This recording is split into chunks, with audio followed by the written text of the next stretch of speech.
在河西走廊最狭窄的咽喉深处，一座用黄土与意志浇筑的边关要塞巍然矗立。这里，长城第一墩在奔涌的讨赖河天险旁傲然希望。它是巨龙探入戈壁的第一枚蝎子。视线北移，嘉峪关关楼这座天下第一雄关，以绝对的威严锁住古道。600年来，门洞中穿过的风都带着金戈的回响。而当你仰望悬壁长城，正以近乎决绝的姿态，沿着黑山古节嶙峋的脊背向上攀援，将防御的意志刻入绝壁。今天就跟我一起触摸这三重奏般的边关史诗，感受风沙未改的苍茫。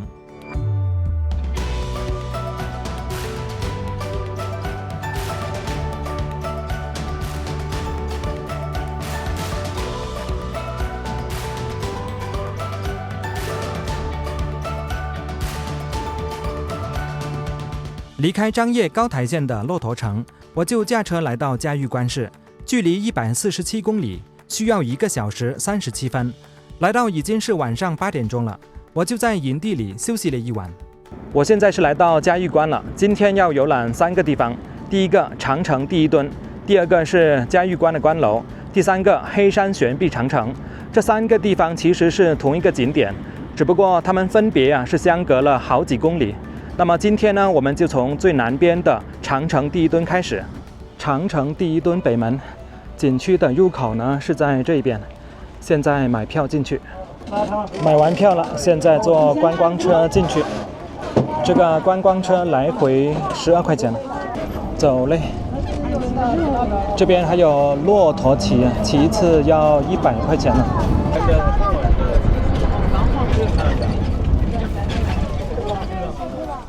断崖千尺长城之源，长城第一墩历史文化体验馆。这个体验馆呢是地下的，这边呢是入口，另外一边出口。把我的饮料放里面，专门放里面。专门放里面。这边有讨赖河大峡谷的观景台，出来看一下。这个观景台呢还是有点吓人啊，是玻璃的。哇，这里起码有好几十米高呢。这里远方啊就是祁连山了。从这个角度看过去，这边呢就是长城第一墩了。1908年的讨赖河，看起来和现在差不多。这是2005年，1908年拍的长城第一墩，没有什么大的变化。这里我们可以看到3个景点的全景呢。现在呢，我们就是在长城第一墩，就是这个位置，相隔几公里就来到嘉峪关的关楼，然后那一边呢就是黑山悬壁长城。嘉峪关关楼的前方啊是有一片湖水，所以说建关楼啊，选位置呢也是选了一个好地方啊。从出口出来了，现在去长城第一墩的墩台。万里长城第一墩就是这座了，看起来呢并没有那么的雄伟壮观，但是它的意义啊却是非凡的。现在这第一墩呢是被铁丝网给围着。眼前这座夯土墩台就是明代万里长城真正的西级起点，建于嘉靖18年，它并非孤立的烽燧，而是嘉峪关防御体系的核心地标长城第一墩。它高达9米，底宽14米，与关城南北呼应。当年戍卒在此瞭望，西控祁连山隘口，北守黑山峡道。600年的风沙消去了它的棱角，但万里长城从这里开始的铭文，依然宣告着华夏文明的地理坐标。看墩台西侧这道深于40米的峡谷，下面便是讨赖河。它发源于祁连雪峰，以每秒6立方米的湍急水流冲刷出这道天然好堑。明代将军冯胜建关时，刻意将第一墩筑于崖顶，借天险带人力，与长城构成双重屏障。崖壁如刀劈斧削，河水咆哮如雷，古人称飞鸟南渡。所谓边关，从来就是自然与人力共筑的史诗。这边的长城啊，看起来呢并没有那么的高大，目测只有3到4米，也是属于这种夯土墙啊。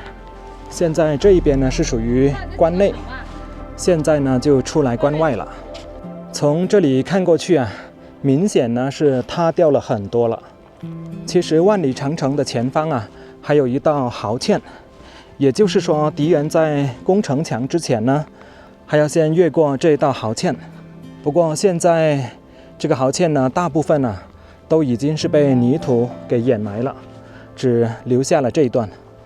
靠近长城第一墩这边的长城啊，看起来呢是被后期修整过。你看这上方呢还有一些泥砖呢。越过长城之后，现在继续往前面走，前方还有一座隐士城。到了隐士城那里呢，还有一座吊索桥，可以过讨赖河。现在天气啊开始晴朗了，早上起来呢还是属于阴天。刚刚忘记说了，这里的票价呢是110块，包含3个景点，然后它的有效期呢是3天。嘉峪关长城第一墩隐士基地，从这里下去。这边荒漠化非常严重，看一下这边的沙子，跟沙漠里的沙子呢是一样的。站在这上方啊，我们就可以看到整座隐士城的全景了。下方呢是有一些蒙古包，而在另一边呢就是有一座吊索桥。等一下呢，我们可以走过吊索桥，过一过讨赖河。这间最大的蒙古包啊，看样子是被改造为一个展览厅了，一个拍照的地方啊。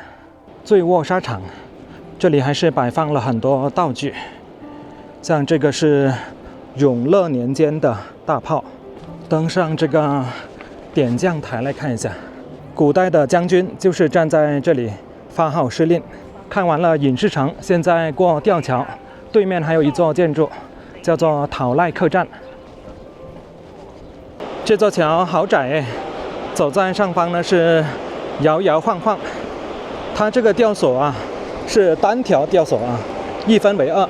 现在讨赖河的河水呢是非常的浑浊啊，有可能就是因为前2天呢下了一场雨，还好桥的2边呢是有比较密的网啊，不然的话呢，走在这上方啊，还是会感觉比较危险。现在站在这一边啊，往回看，看看长城第一墩，它就是紧挨着讨赖河峡谷。在展览馆那一边呢，是可以做溜索。刚刚看到有一位游客啊，是从那边溜过来了。这里是一座古井，不过可惜啊，是被堵起来了，可能是怕游客不小心掉进去啊。现在眼前的这座建筑啊，就是讨赖河客栈。不过看起来呢，好像里面呢并没有开放，果然是关闭起来了。不过也可以看一下大西北的民居啊是怎样的风格，看起来十分的荒芜啊。站在第一墩的苍茫中，方才懂得雄关2字的深意。讨赖河的激流是长城天然的护城河，墩台则是所跃西垂的军事触角。当夯土城墙与嶙峋峡谷在此交汇，冷兵器时代的防御智慧已不言自明。最伟大的工程并非蛮力堆砌，而是对山川的敬畏与征用。看完了长城第一墩，现在去嘉峪关的关楼。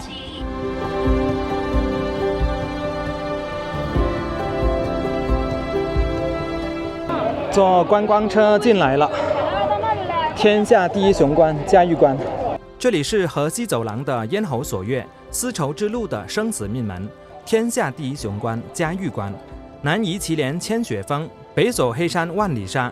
明代名将冯胜的目光穿透戈壁烽烟，在洪武5年选中这片峡谷。当第一批夯土落下，中原王朝最西端的钢铁齿门就此筑成。现在继续往前走，进入关楼里面来看看。天下雄关，暑假时期人是真的多啊。这个门页啊是明朝的原物，看起来非常厚。这是嘉峪关关城的东门，前面这一座呢就是文昌阁。现在这里啊已经是非常的商业化了，大门口呢全部都是卖小吃的，微轩中外。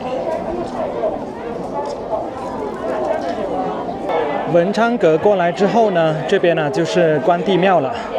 关帝庙的对面呢还有戏楼。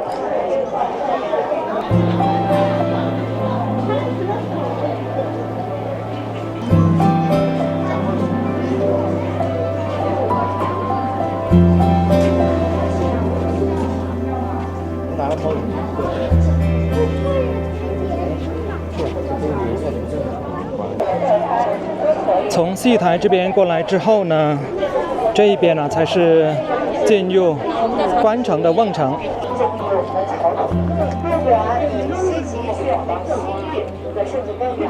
眼前层叠的城垣是168年断续修筑的军事堡垒，从最初占地2500平米的土城，到嘉靖年间完备的立体防御系统，内城驻军，瓮城诱敌，罗城缓冲，壕堑拒马。2翼长城如同巨龙展翼，向北攀援黑山，化作悬臂长城；向南直抵桃赖河峡谷，托起长城第一墩。雪山、荒漠、悬崖在此结成天然屏障。正如林则徐西行过此的慨叹：“除去卢龙山海险，东南谁比此雄关。”进来关城之后呢，这右手边呢是有一座游击将军府。游击将军府啊，也称作游击衙门，是以前呢武官办公的地方。这座关城里面的建筑啊，占地面积呢就有1000多平方米啊。东厢房就是书堂，西厢房是舞堂，中间这一座呢就是议事厅了。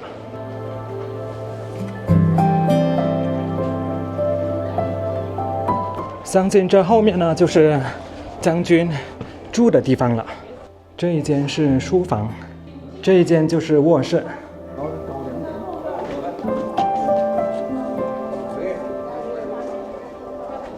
看完了游击将军府之后啊，现在上来城墙上方来看一看。就算是上城墙啊，这里呢也是设置了一道门。看看这上去城墙的通道啊，一边是阶梯，一边是斜坡。阶梯是后来啊重新铺上去的，原本呢就是这种斜坡，它的宽度啊有3米，倾斜度呢是23度。那么这条道啊就是称作马道，方便将军啊骑马上来，也方便运送物资，比如说一些武器啊、粮草啊等等。站在这上方啊，我们就可以很好的来看一看这座瓮城。瓮城的功能呢，在以前的视频当中有多次跟大家提到过。比方说外面敌人啊攻入进来的时候呢，就会四面受敌，就犹如瓮中捉鳖。所以说这种建筑呢被称作瓮城。现在就沿着城墙啊到这对面来看看，这是其中一座角楼，士兵站在这上方啊，可以观察远方的敌情。现在走到另一边了，这下方呢起码有2个足球场那么大。大家看一下那块砖，那就是嘉峪关最传奇的定城砖了。相传当年在修建城关的时候啊，有一位叫易开战的修关工匠，他精通99算法，所有的建筑只要经过他的计算，用工用料都十分的准确和节省。当时监督修关的监事官啊不相信，要他计算嘉峪关所用城砖的数量。易开战经过详细的计算之后啊，就说需要999999块砖。那位监事官就依言发砖，并说如果多出1块或者少了1块，就要砍他的头，并且罚重工匠劳役3年。结果等竣工之后，只剩下1块砖。易开战就将它放置在西瓮城门楼后的砚台上。监事官发现之后啊，就大喜，正想借此克扣易开战和工匠们的工钱，哪知易开战不慌不忙地说，那块砖是神仙所放的定城砖，如果搬动，城楼便会倒塌。监事官听闻此言之后，也就不敢再追究了，而这块砖就一直放在那里，保留在嘉峪关的城楼之上，风吹日晒了600多年。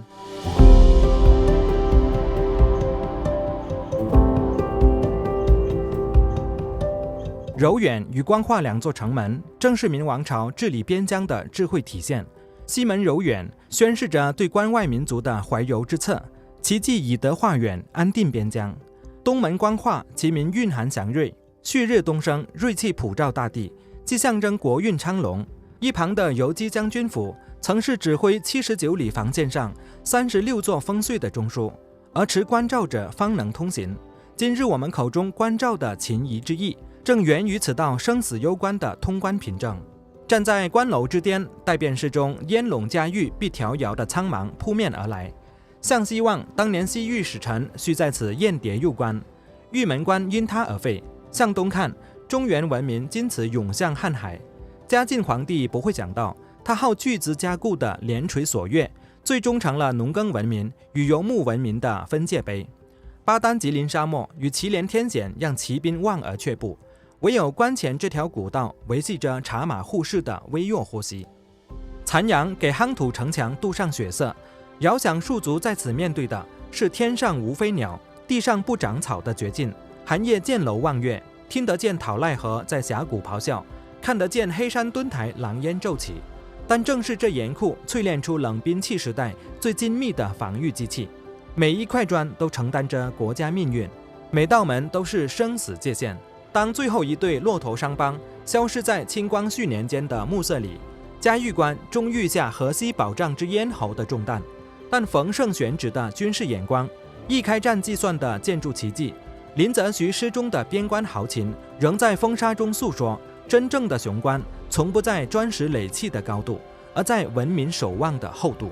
离开了嘉峪关关楼，我就驾车来到了今天的最后一站黑山悬臂长城。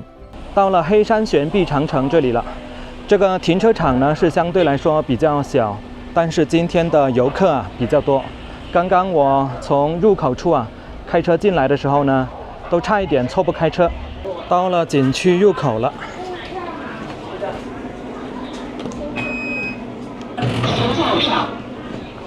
山高坡陡，高血压、心脏病、饮酒者、年老体弱者盛行看一下这边长城的垛口墙这上面呢还明显可以看到一些稻草，不过这些呢都是后期重修的了。今天呢又是要爬山的一天了。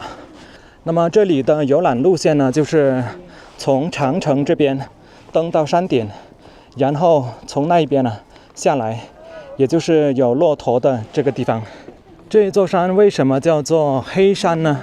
看一下山体的颜色就非常清楚了，像不像是被火烧过一样呢？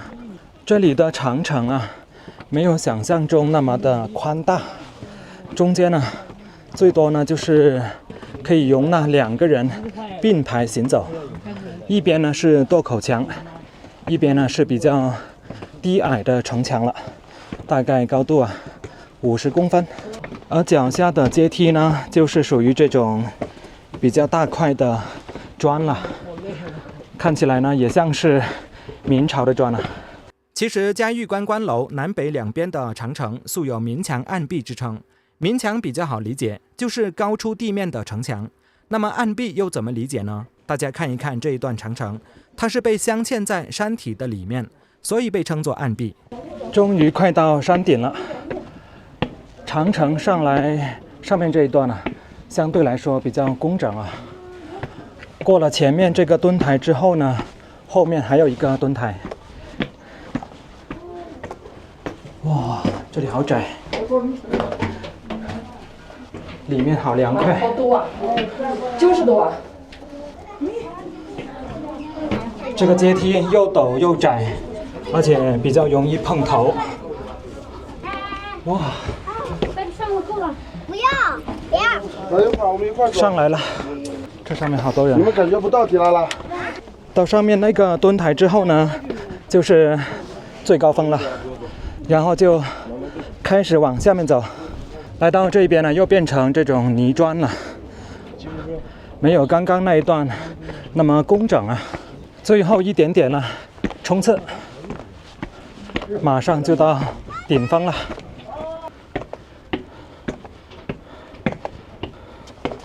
哇！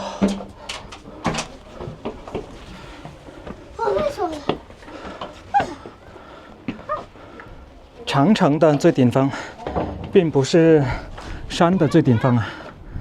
哇，有些人跑到这边去了。出了这道城门之后呢，就开始往下面走了。这两边的栏杆上啊，是有好多许愿锁啊。这下面还有小卖铺呢。刚刚看到有一些人啊，是走到这边去了。那边不属于游览的区域啊。这一段黑山悬臂长城啊，游览时间半个小时就差不多了。如果说体力好的话，甚至20分钟啊都够了。现在开始往下面走，就非常轻松了。